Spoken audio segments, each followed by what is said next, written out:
I'll have to say that in the last 2 years, mainly, pilots have been more open about sharing their UFO sightings, which is very exciting, but can also be a little bit alarming. Are there protocols? Do they report their sightings? Who do they report them to? And even on an international scale, how does that work? And how can we get more pilots to share their experiences? That is what this episode is going to be all about.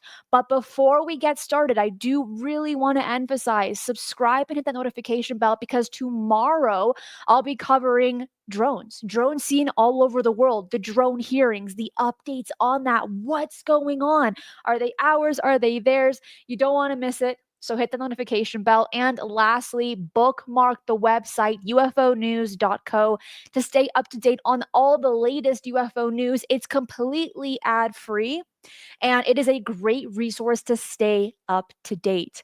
Hello, and welcome to this episode of Mysteries with a History, where you'll be taken on a wild ride into the unknown, the strange, and the mysterious. Like you, I have questions, and like you, I want answers. And with each episode together, we will peel away the layers to look for the truth. Let me bring in my co host, Jimmy Church of Faded Black Radio. Yo, yo, Jimmy, yo. Yo, yo, another yo. Big Thursday. day. Happy Thursday. Thursday's a busy day for me. It's always busy for you. But, I do 3 broadcasts on Thursday. The news, you, and then Fade to Black. So it's just like nonstop. And I love it. It allows me to learn stuff, but also share and hang out with the community. So yo, yo, yo, everybody. Ho, ho, ho. It's Christmas. It's Christmas. Do you have snow where you are? Little bit. Yeah. It's I had Petros Koutoupis on the show last night. He's in Chicago, and no snow, freezing, but no snow. But here we go. It's the holiday season, and right now we have the gift that keeps on giving, Cristina. UFOs, UAPs. You mentioned drones. I saw in the comments. I'm so happy we're not talking about drones today on the show, so we'll save that for tomorrow. But it is crazy out there right now, and also we got to mention the December 3rd, UFO invasion and how that got its way into the media and everything else. And right at the same time that all of that was kicking off, you've got pilots seeing stuff, you've got the drone activity, and the UFO community, like I've said many times, Cristina, it's like this ebb and flow. And as soon as you think, oh man, there's been no UFOs today, right? There's no news. Boom, right? It's like, it's crazy. And right now, it's pretty exciting. And then we have everything else that is going on with legislation and the coverage and UFO hearings, and that has been continuing too as well.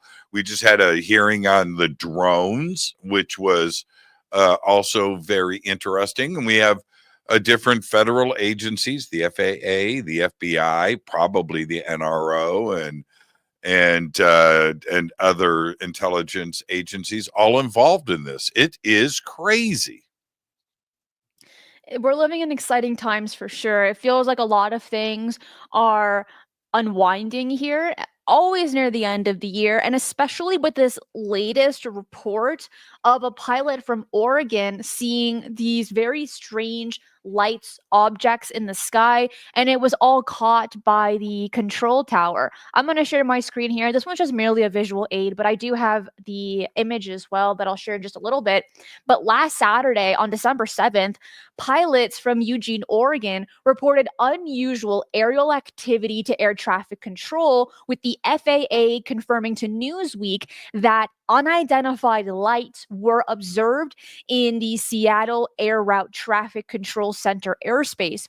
And the incident involved multiple witnesses, including a United Airlines pilot over the Willamette National Forest, who reported seeing 3 to 4 targets at varying altitude, and a medical evacuation evacuation pilot who also saw something that he described as red and this circular kind of object moving at extreme speeds between the coast and their position.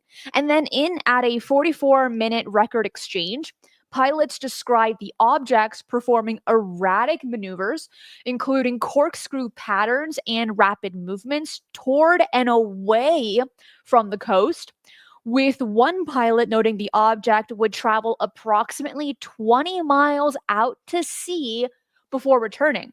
And then air traffic control acknowledged these reports and authorized pilots to maneuver as needed to avoid the unidentified objects.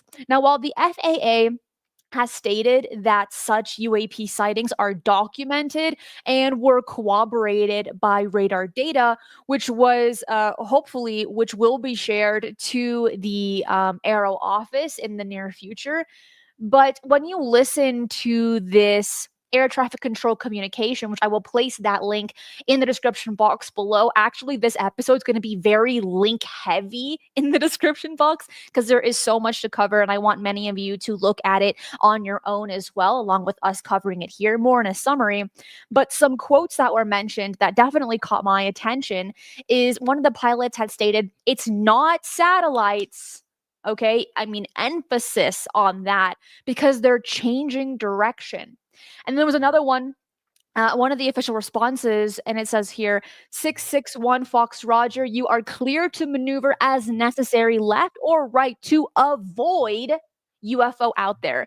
It is so rare to hear the term UFO when pilots and air traffic control are speaking to one another. So for them to catch it here is truly remarkable. But it also continues, one of the pilots stating, it keeps zipping out towards the ocean and then coming back in, and I don't know, 20 miles or closer to us, and it zips back out into the ocean.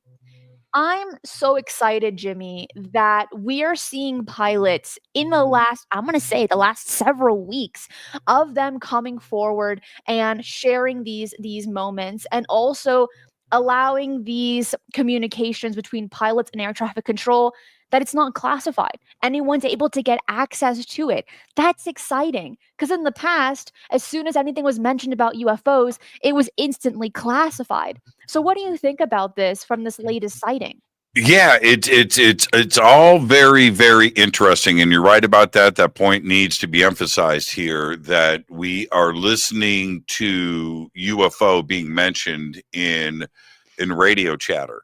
And if you go back to, you have to ask why. Suddenly, why is this okay? And Christine did put up a poll earlier. Go and Who's Christine? participate in that. Cristina. Did I say Christine? I did Jimmy, not. how Did many I? years have we been Did doing did this? I? I did This not. show. Moving on. Did I say that? I did not. Did I? Okay. Christina put up a poll earlier. Please go participate in the poll. And I did. And overwhelmingly, at the end of the show, we'll give you the updates on that poll. But overwhelmingly, one has been picked. One choice, I should say, of the four, which is the one that I picked too as well. I guess I'm a conformist, but that this mentioning of UFOs by air traffic control and pilots. By the way, we're going to show a video a little bit later of a pilot in the cockpit. I have no idea how many times he says UFO when he was looking out the window, but it's pretty amazing to see. And we'll get to that in just a second. But it reminds me of Close Encounters of the Third Kind, right? This is Yes. Indianapolis Air Traffic Control, right? Do you want to report a UFO? No, no, I do not. Right. And that's what it's coming down to. Now, this was last Saturday, and the unidentified light, one of the pilots was flying near Eugene, Oregon. And you listen to the tapes and you listen to the audio recording, which is now surfaced. It is out there. That communication between not one, but two pilots in air traffic control, with the controller, as Cristina mentioned, telling them to maneuver as necessary, left or right, to avoid the UFO out there. And it's unbelievable to listen to. The pilots reported seeing, like Cristina said, red circular lights and objects moving erratically towards the ocean and returning at various altitudes, with one saying the objects moved in a corkscrew pattern, and another statement, at extreme speeds. Now, one of the pilots said, quote, "Looking straight west to Eugene, we are seeing 3 or 4 targets. They're at altitudes, all kinds of altitudes, up and down, and it is pretty crazy." End quote. Cristina, we're in a brave new world. This is a new day when this kind of communication happens and goes public. We are living in definitely in a new age, and where there isn't this fear of these pilots losing their jobs. You know, one of the best examples was the JAL pilot from Japan that was traveling across to Alaska, and he mentioned his UFO sighting, and then he instantly got his wings removed and had an office job. It was horrible. Today, there isn't that level of fear and stigma like there was a few decades ago, let alone a few years ago. It was very exciting to see last year Ryan Graves and David Fravor speak in front of Congress about their encounters, being pilots, working for the military. It seems like it gave other pilots confidence to do so.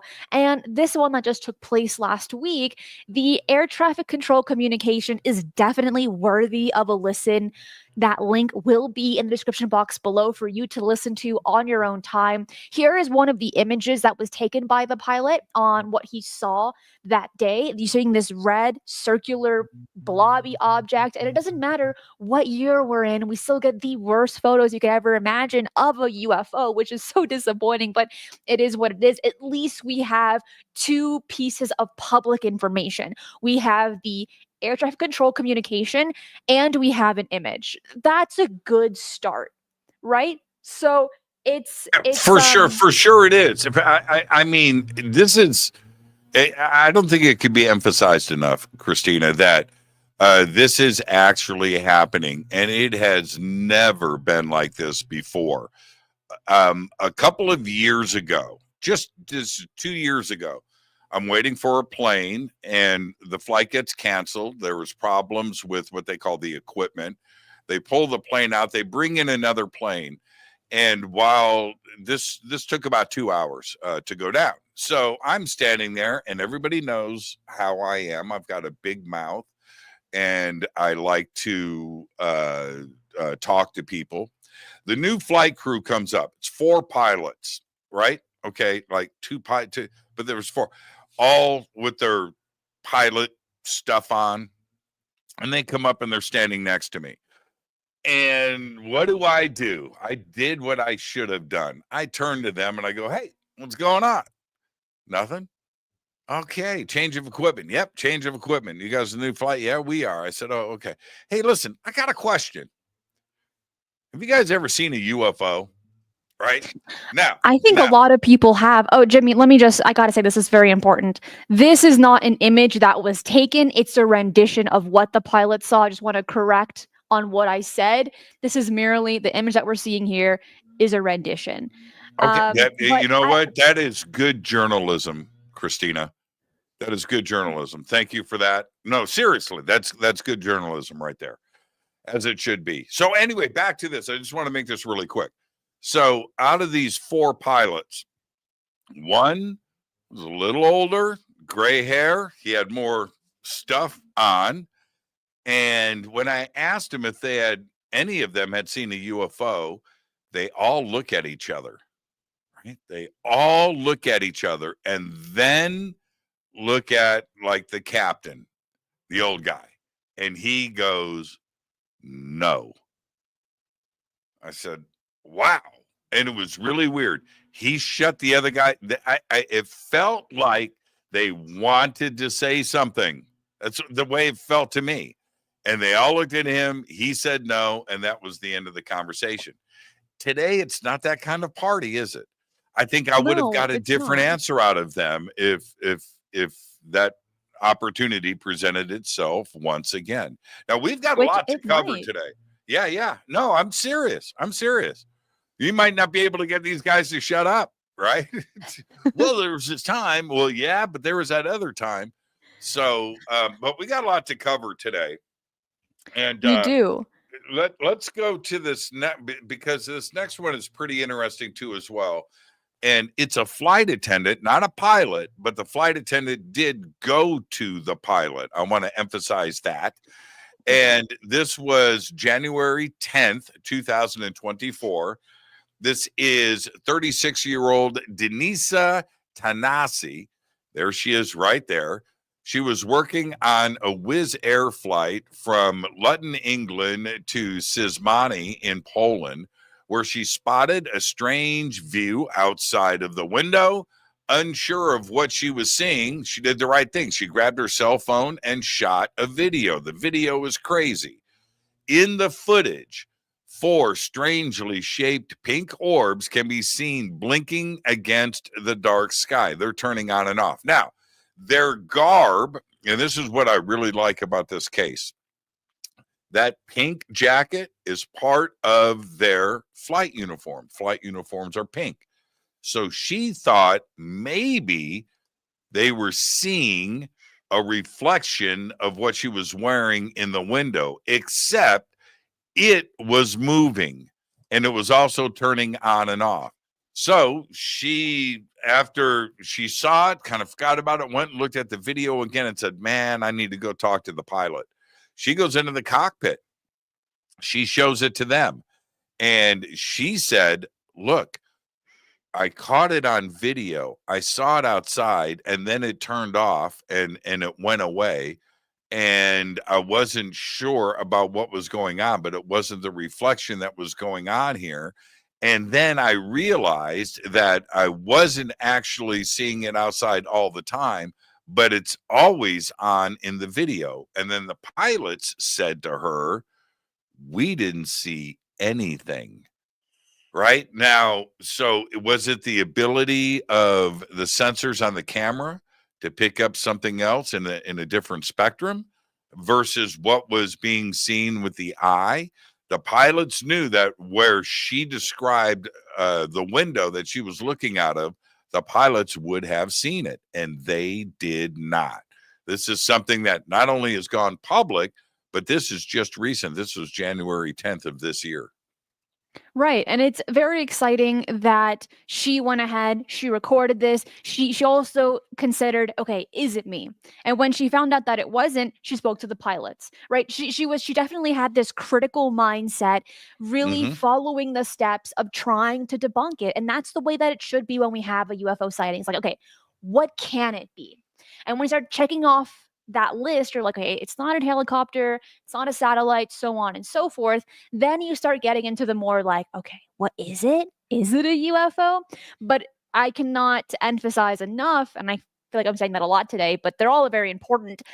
She went and she spoke to the pilots. What's remarkable is that the pilots didn't see anything. And there have been stories of people in groups that have had a UFO sighting, but only half of them saw the UFO, even though they were all looking in the same direction of the sky. Some people have all seen a UFO, but saw it in different colors and different shapes, even though they were standing right next to each other the moment that it happened. Could that have taken place in this incident? I don't know. It's also a possibility that these pilots just weren't at the right angle to see this craft, or they have their own protocol of not acknowledging these UFOs. We don't know, but I like the fact that this amazing flight attendant took the picture, made it public, and then there was an article written about it. I do want to say thank you so much, Stephen, for the $10 super sticker. And Randy, thank you so much for the $5 super sticker. And Dan, thank you so much for the $5 as well. It says, I have a pilot contact in the US who was flying commercial here in 2016, who, along with 5 other aircraft, witnessed a large gray vertical Rectangle. rectangle. Yeah. That instance where you see the name and then, but like the shape isn't matching the name in your brain? I was doing this, right? Fair enough. Dan, I know Close. Dan. He's from Australia. I'm going to share a little side note, little fun fact about Dan. I'm sitting in a bar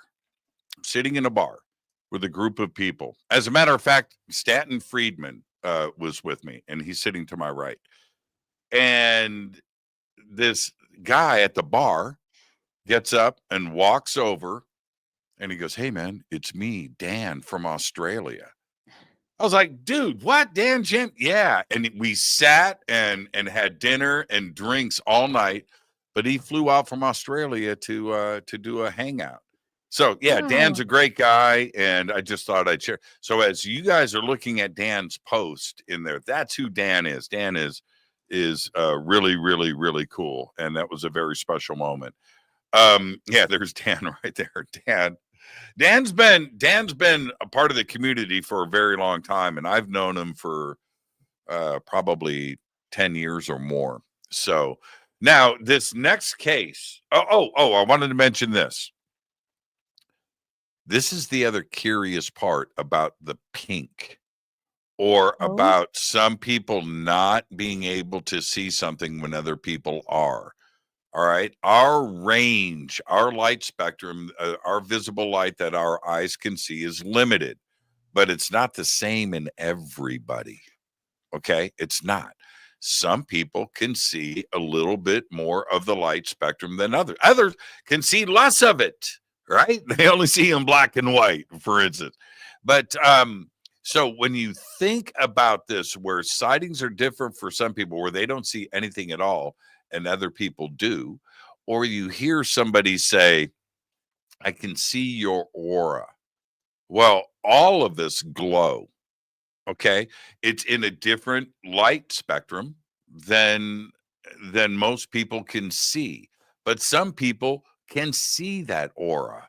And are those people susceptible to seeing objects in the sky where others don't see anything at all?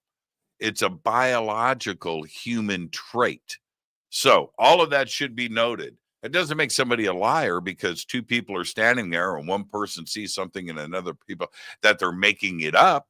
No, some people can see more than others. Some people see less than the average person. So that needs to be pointed out, and always think about that.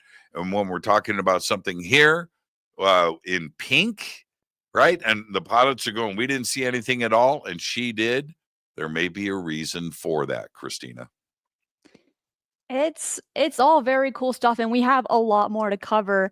Joshua, thank you so much for the super sticker. For those that don't know, Joshua does amazing work in the field. I've had him on the show. I've interviewed him. I highly recommend that you watch it and listen to it because he covers a lot of things. Like my favorite things are portals and vortexes, to be fair, but he does really, really great work. So Josh, thank you. Thank you. That's so nice. Where do you actually, I'm going to pick the next place that we're going for this. And we're going to speak about an Indonesian pilot. And I have a video for this one. This is my This case. one's This is my case. This is good. This is good stuff. Everybody, brace yourself. Okay. Are you going to show? Okay. There's a. Oh, can I mention something? Freeze it right go there. for it. This Frozen. video from this pilot. His name is Rod Van Pangemanan. Okay, that's his name, Pangemanan. Said it better than I ever could. Yes. So this video is a longer video, and it's really fun to watch, and you should just go and check it out because he does the whole thing. It shows him getting ready for the flight at his hotel. He's putting on his tie. He's packing his bag. He's going out. He gets to the airport. He says hello to the flight crew. He comes in. They're doing all of it's a complete setup. This is a 747, by the way. So you've got a navigator in the background. You've got the pilot and co-pilot in the front. He's on the left seat. and it's a checklist. It's all there. It's like a day in the life of a pilot, which is what he was intending on posting. He's got a YouTube channel with 250,000 subscribers, and it's like the day in the life of a pilot. It's amazing and it's great. What he didn't expect is that video to end the way that it did, because they are out there flying, and what happens? You can see that little smudge right out of the window right there. A UFO pops up. Not one, not two, but three. Okay, roll the video. All right, let's go ahead and play it. There's no audio here, but we don't have the audio of him going UFO, UFO, UFO. That he says, he goes, that's a UFO, right? That's that's a UFO. That's a UFO. Check it out. It's a UFO. It's pretty amazing. This video, the link will be in the description box below. It was filmed in August of 2024. His channel is all about the life of a pilot, and actually just recently, when I went to his channel this morning, he interviewed a pilot who had a UFO sighting. Unfortunately, it wasn't in English, so I wasn't able to really catch what was going on. But I like that one pilot is speaking to another, sharing that same space, sharing that same experience, and talking about these things. And now, in this case, for this video, if you want to watch it on your own, it's about at like the 30-minute mark or so. That's when they start talking about UFOs and recording what they're seeing in the sky, these very strange lights. And what's really cool here is that one, it was filmed on a GoPro camera, but they really cut off the ideas of it being a satellite, it being a drone, which he actually goes into more detail at the end of his video. He really tries to figure out, okay, what are all the things that it can't be? But and what he also mentioned, it disappears and comes back like 2 or 3 times. it does. And then at first you see one and then you see several of them. He also does his own analysis where he enhanced it, he zoomed it in, he increased the brightness, he slowed it down by 50%. And at the end of the video, he mentions it's still hard to decipher what it is. I don't know, but it's not any of these conventional explanations. We're also able to see his co-pilot also witnessed this, also experienced this. And this plane was flying from Saudi Arabia to Nigeria. So on that flight path that they're taking, there have been a lot of very strange things seen in the sky there. And I feel like there's no place on Earth that's safe where it comes to having these UFO sightings. Every single country has had them. Even the tiniest of islands have seen strange things in the sky. One of those examples being Papua New Guinea. It's not like a super tiny island, but it's pretty small compared to your average country. I overall am pleased. I think that's the best word to use here.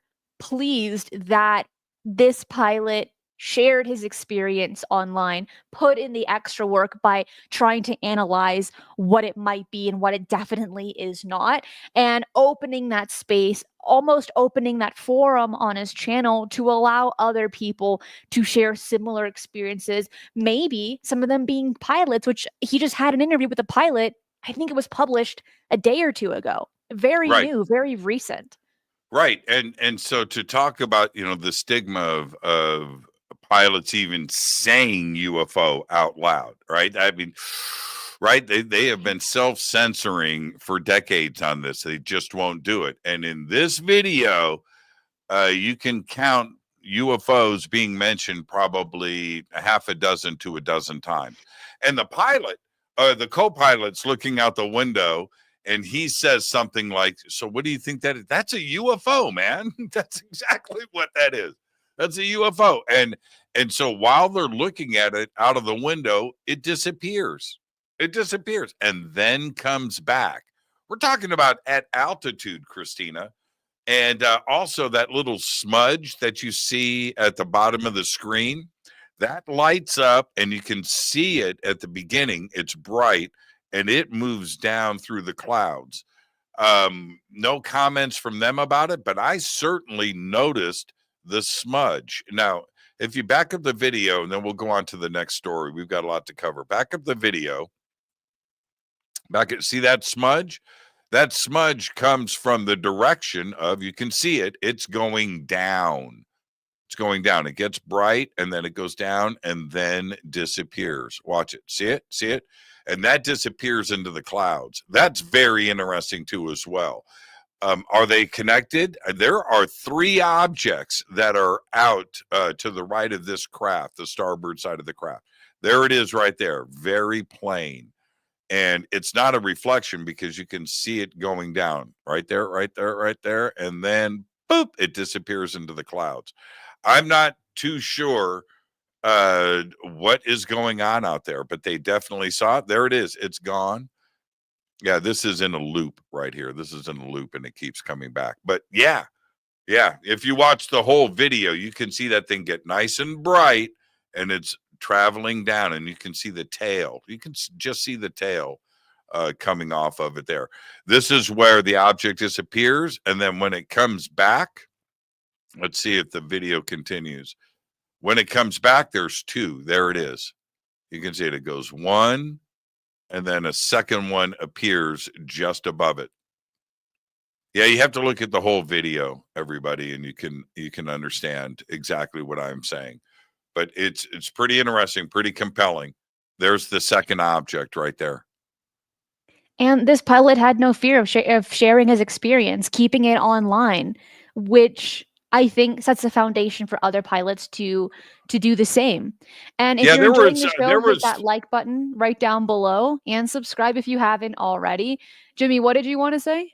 There was 3 or 4 people in the cockpit at the time watching this, which is the other interesting thing because he pans around the cockpit and shows the flight crew. So it's a great video. Everybody go and check it out. Let's move on to our next story, Cristina. And this is Jimmy's choice. This is Jimmy's choice. Okay. I want to go to the great state of Texas. Can I go to the great state of Texas?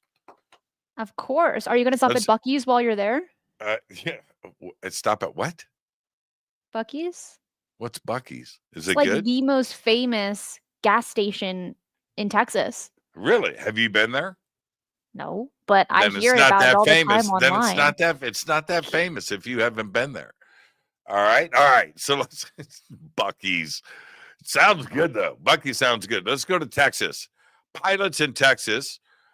This was December of this month, by the way, 2024. 2 pilots from 2 different flights. Now, the audio from this is about as nuts as it gets.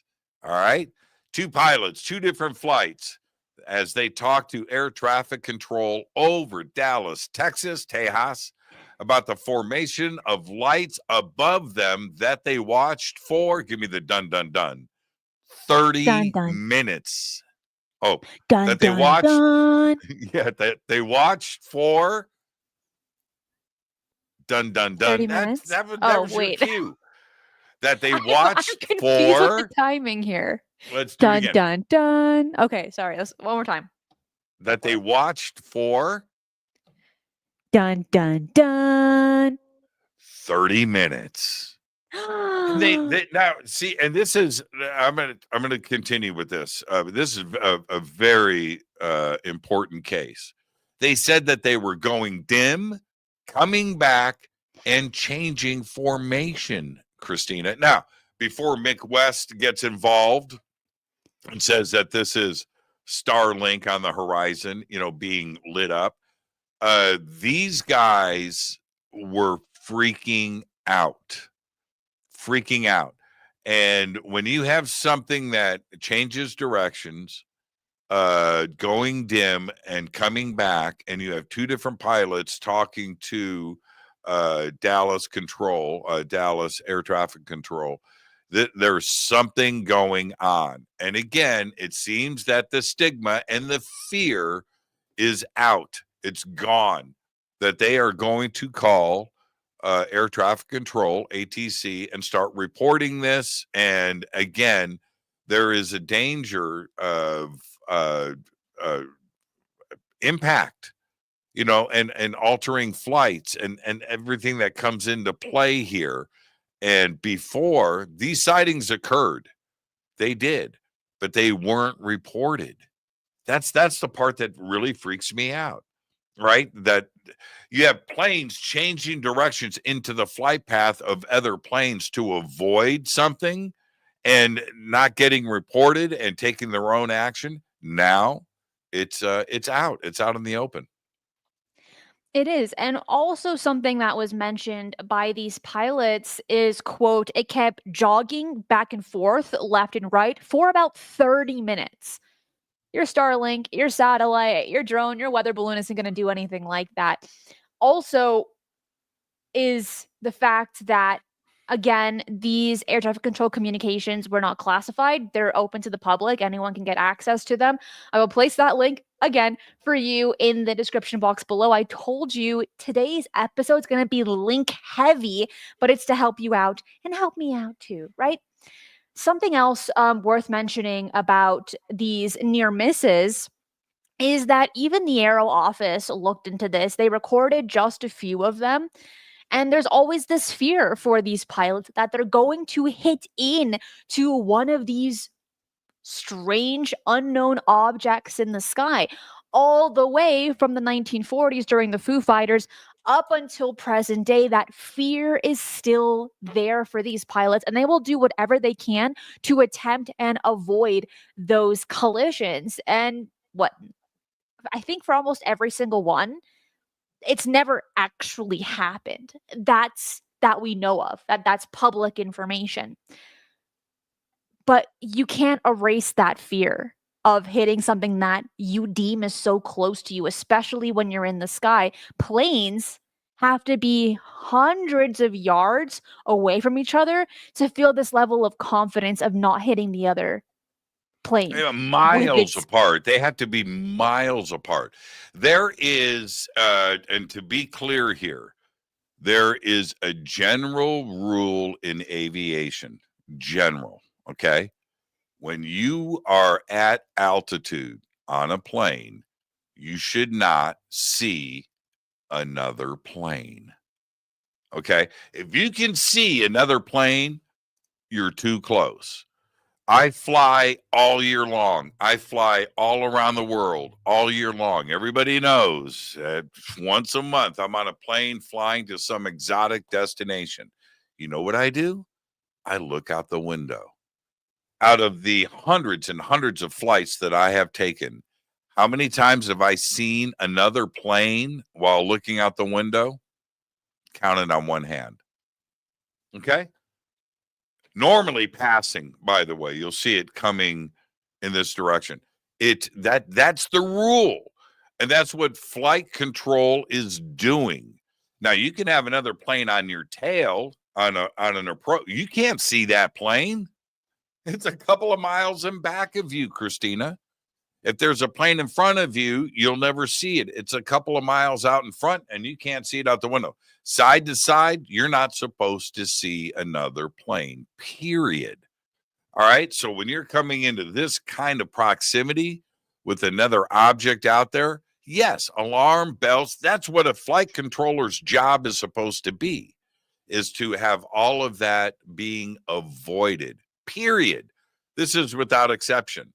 Without exception. Now, let's go back to Starlink real quick before we move on to our next story.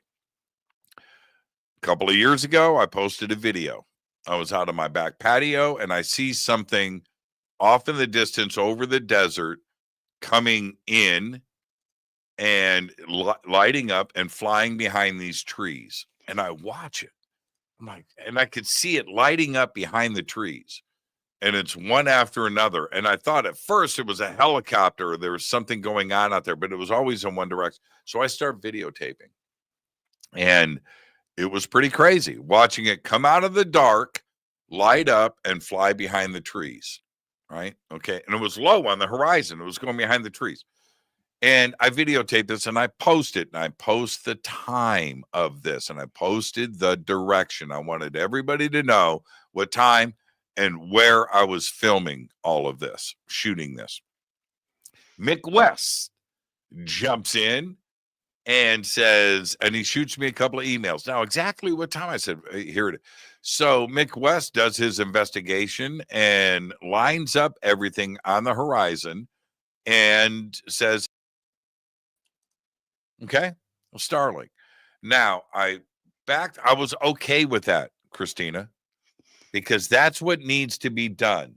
Due diligence, go and look at, because I'm telling you, man, I thought this is War of the Worlds. It was a freaky thing. I've seen Starlink above me, but to see Starlink, you see that? You see my son's name right there? You see that? You like that? That was on accident. So Starlink, but to have it on the horizon like that and lighting up and going behind the trees, it was like at midnight or something.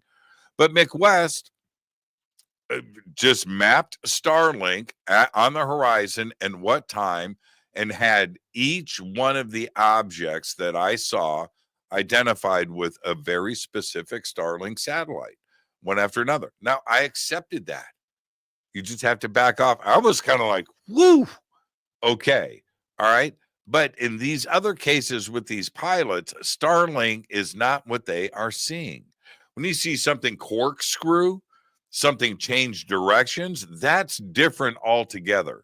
And somebody like I'm going to say Mick West or any other investigator that is trying to line up flight tracker, trying to line up all of the satellite information that you can get online, it's right there, and it's not lining up with anything that's known, that's when we have to back up and go, okay, this is UAP, this is UFO, and what is it that the pilot is seeing?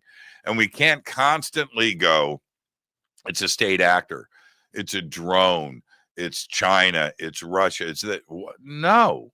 When you're at altitude, again, I want to stress this, when you're at altitude, 30,000 feet, 40,000 feet, and you're in the jet stream and you're traveling at, 500-600 miles an hour, most aircraft travel around 400, 450. You got a tailwind.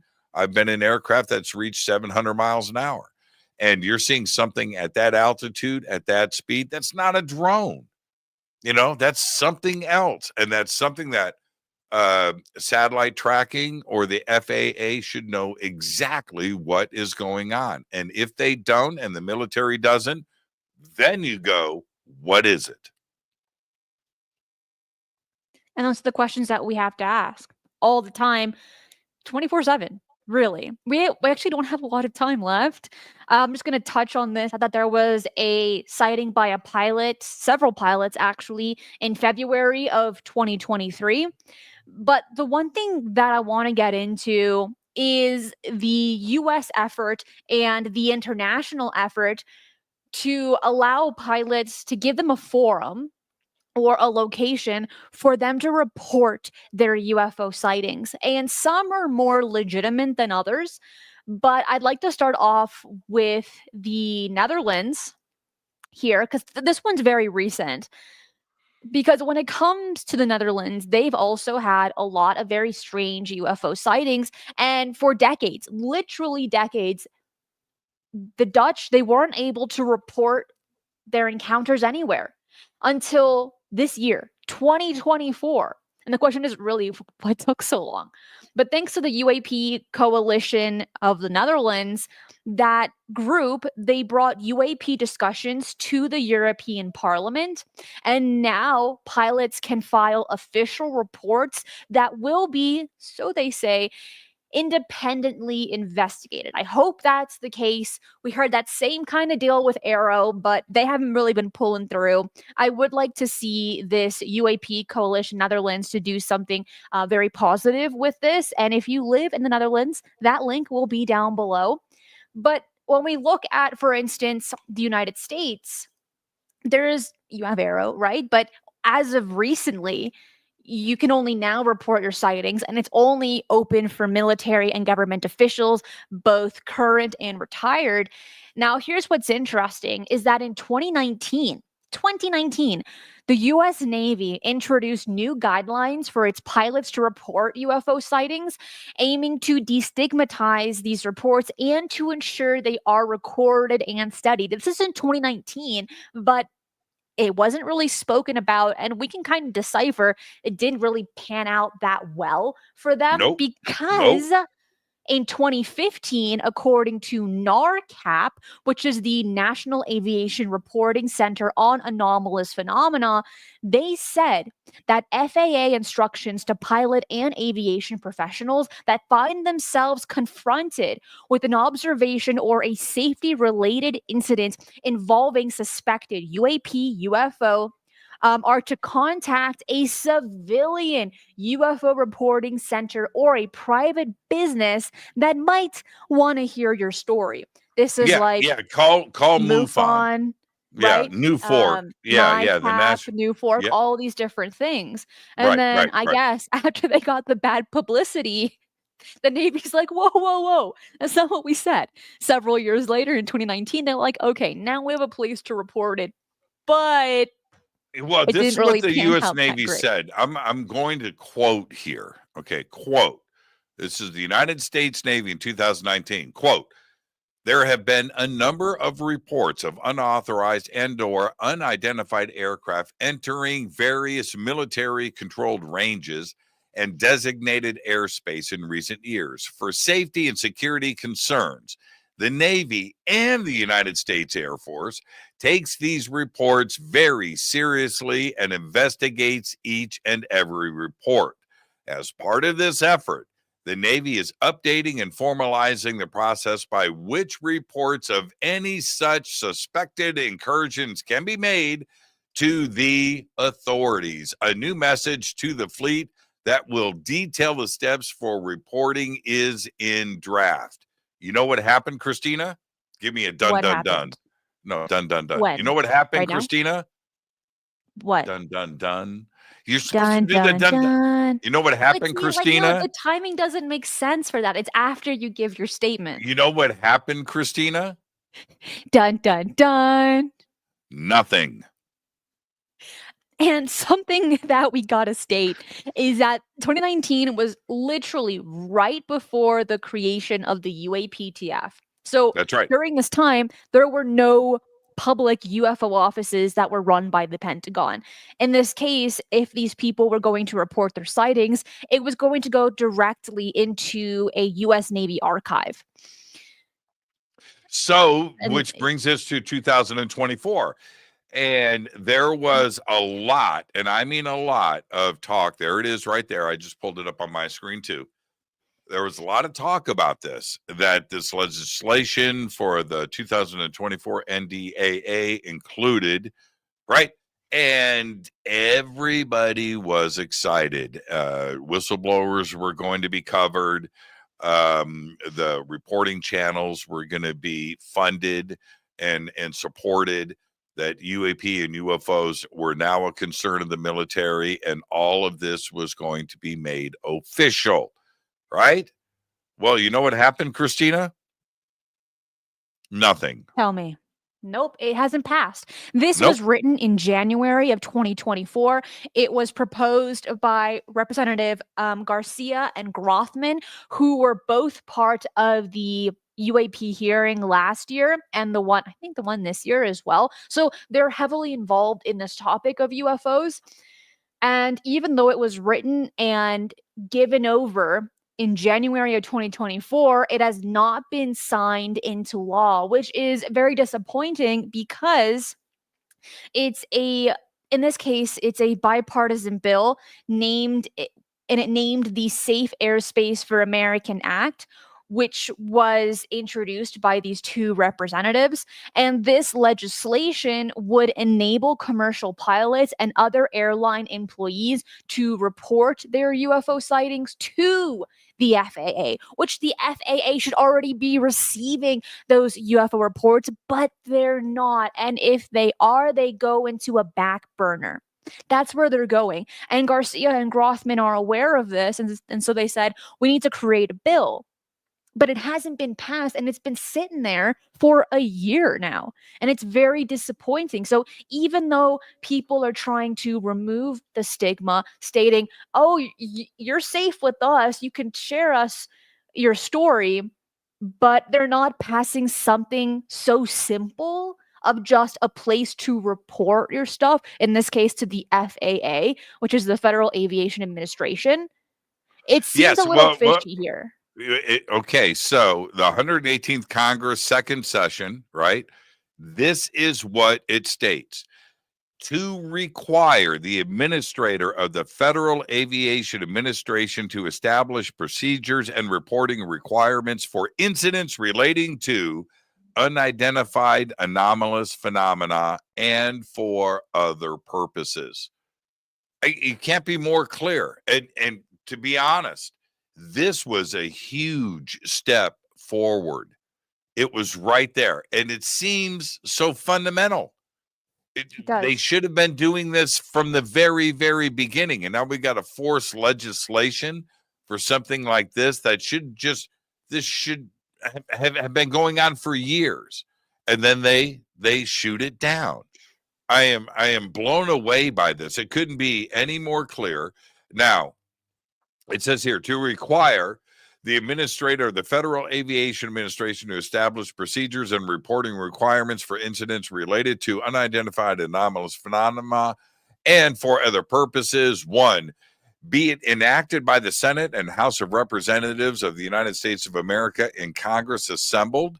This act may be cited as the Safe Airspace for America's Act. Why would anybody knock this down? Why would anybody remove this? This is just so fundamental. It's so basic. It is. And let me just mention this. It's kind of, the title's very close to the Americans for Safe Airspace created by Ryan Graves. So the That's one right. in the bill proposed by Garcia and Grothman is Safe Aerospace for Americans Act. And then Ryan Graves, who made his a year or two ago now, is called Americans for Safe Airspace.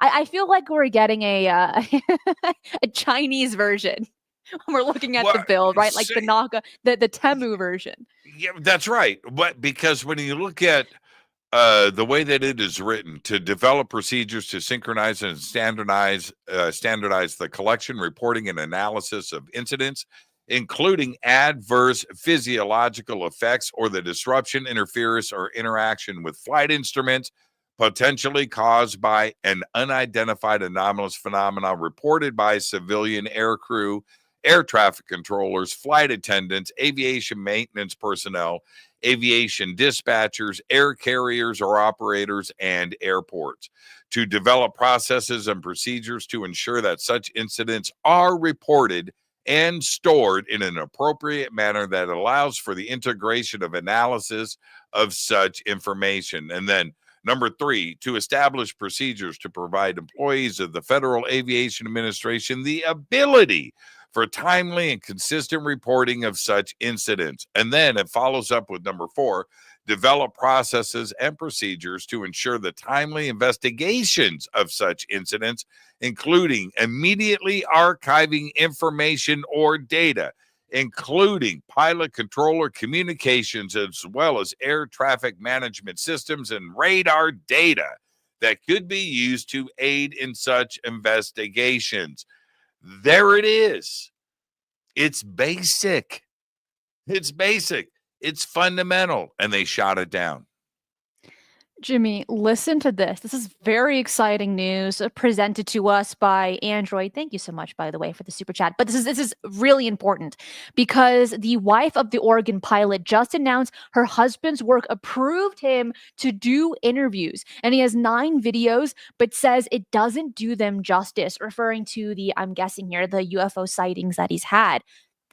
Could Two things here. One, I'm surprised that the pilot even asked for permission. I learned this new phrase and I love it. It says, ask for forgiveness and not for permission. But in this case, the pilot was like, do I want to work an office job or do I want to be a pilot? So he asked and they were like, yeah, sure, you can give interviews.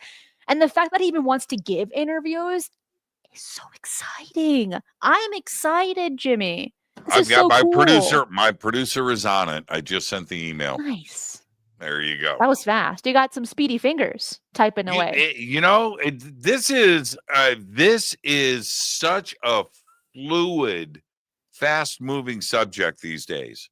And I mentioned this at the top of the show. And again, everybody, thank you for being here with us. And it's our honor and privilege to do this show.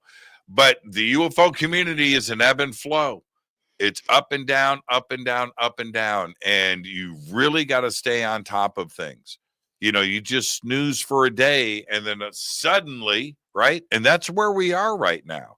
So something like this, thank you, Android, for that. I've got a very, very good staff here that works around me, and I'm on it. I'll see what I can do. Do this for And the community first. Hell yeah. And Choctaw, thank you so much for the $4 super chat as well. We have a few minutes left, and I really want to make this international. So I'm going to move on over to the United Kingdom because they have their own kind of initiative known as the UK Pilots Reporting UAP, which is very straightforward. And this encourages pilots to report their UAP sightings to a dedicated group of researchers. So this isn't government funded. It's very much like a MUFON, like a NICAP, right, kind of deal, but it's focused on the UK. And there isn't explicit legal protection mentioned against the workplace repercussions, but the initiative aims to destigmatize such reports. And this group was established to provide a platform where pilots can report sightings confidently and confidentially, although it's not a government-backed legal protection. Then we're moving on over to Canada with their where you can fill out your UFO reports, known as the Canadian Aviation Occurrence Reporting Systems by Transport Canada. And while there are no specific law protecting pilots from workplace retaliation, which I'm surprised that we're seeing that again from going from the UK on over to Canada. The Canadian government does collect these reports for analysis, and the focus tends to be more on understanding potential safety hazards than protecting the reporter from negative consequences. Then, if we go on over to France, they have the GEIPAN, which is the Study and Information Group of Aerospace Unidentified Phenomena, which is a part of the French Space Agency, and GEIPAN encourages reporting from pilots, among others. And again, there is no legal protection here. The existence of such a body suggests a more supportive environment for reporting without the fear of ridicule or, in this case, professional consequences. So, in a lot of these countries, we're not seeing anything government backed, but at least we're seeing resources for people to report their UFO sightings. Canada's getting close, though. Canada's getting close. I Back don't in know with their February, Canada Sky project that we're meant to get their report this they're year. trying. They're trying. It's Canada. It's a slow moving ship, man. And it takes a while for that thing to turn. But February 12th, 2023, at least 3 different flights over Quebec reported seeing very strange lights in the sky high above the flight paths that were all of these objects were rapid and moving in an irregular way. Now, here's a quote. It looks like it's more than one and sort of circling. This is from the radio transcripts. And this was a cargo flight from Chicago to Luxembourg over Canada. And according to air traffic controllers in Canada, all of this was recorded and you can listen to it. And it's pretty incredible. At least 17 reports like these from 2023 have all been reported and maintained in a database by Transport Canada. It is the Federal Transportation Department. Okay, so it is the government and they are actually saving the data. Those reports come from across the country and involve pilots and crew with WestJet, Air France, British Airways, and many others. So I think Canada's taking the steps in the right direction. At least they have a repository of these cases and you can go back and review it. It's exciting. And a lot of some of these study groups, these study projects are decently new in the last decade, and some of them are a bit older than that. But overall, we're living in exciting times, Jimmy. This topic is so much easier to talk about. More countries are coming out publicly showing their interests as well. People are seeing strange things in the sky all the time, all over the world. I'm excited to cover this, really. Yeah. I've been at this for a long time, Cristina. You know this.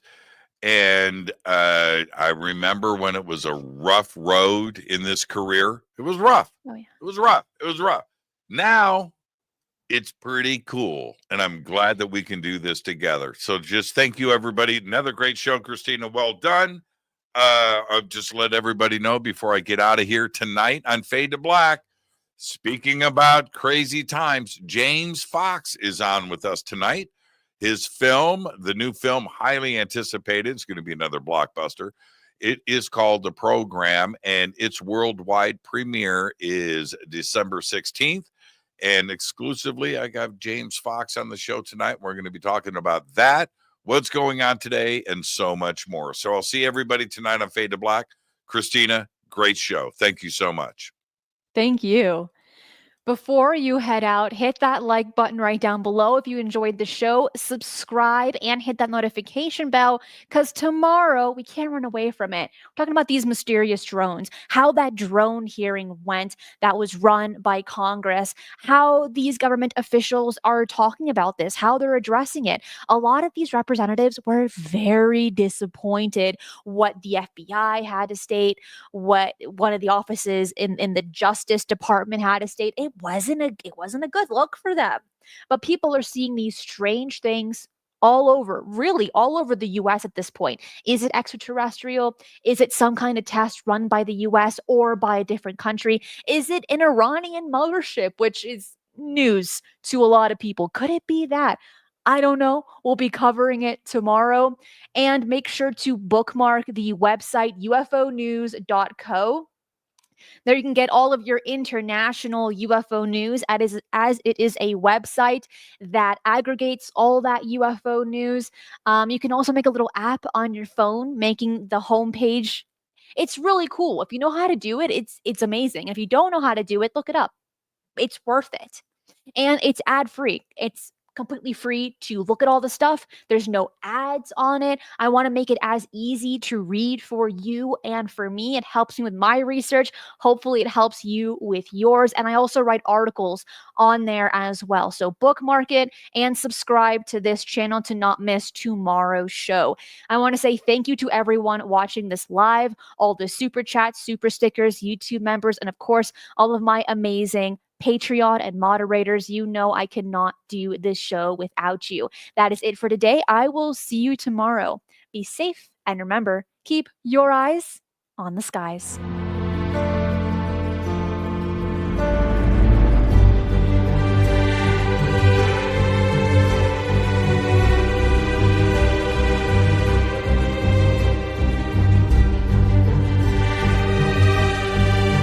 If you enjoy the strange and the mysterious, UFOs, the paranormal, and cryptids, this channel is for you. So make sure to subscribe as I do 3 videos right here every single week and hit that notification bell so you do not miss any of the bonus content I post right here.